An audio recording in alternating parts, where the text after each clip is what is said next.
മക്കളെ, പരീക്ഷയ്ക്ക് വേണ്ടി അച്ഛൻ പറയുന്ന വചനം നിങ്ങളൊന്ന് മനസ്സിൽ വെച്ചിരിക്കുക. സെഫാനിയ 3:17. സെഫാനിയ, കുഞ്ഞുങ്ങൾ ഒന്ന് ആവർത്തിക്കണം. സെഫാനിയ 3:17 എന്നുള്ളതൊരു പേപ്പറിനകത്ത് എഴുതി വെക്കണം. ബൈബിളിൽ അത് വരച്ചു വിടണം. എന്താണത്? സൈന്യങ്ങളുടെ കർത്താവ്, വിജയം നൽകുന്ന യോദ്ധാവ് നിങ്ങളുടെ മധ്യേ ഉണ്ട്.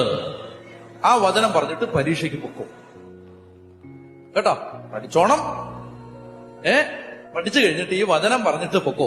പരീക്ഷയ്ക്ക് വേണ്ടി ഒരുങ്ങുന്ന എല്ലാ മക്കൾക്കും വേണ്ടി ഒരു വചനമാണ് സെഫാനിയ 3:17. സൈന്യങ്ങളുടെ കർത്താവ്, വിജയം നൽകുന്ന യോദ്ധാവ് നിങ്ങളുടെ മധ്യേ ഉണ്ട്. അപ്പൊ ആ വചനം വായിച്ചിട്ട് നിങ്ങൾ പറയണം, സൈന്യങ്ങളുടെ കർത്താവ്, വിജയം നൽകുന്ന യോദ്ധാവ് എന്റെ കൂടെ ഉണ്ട്.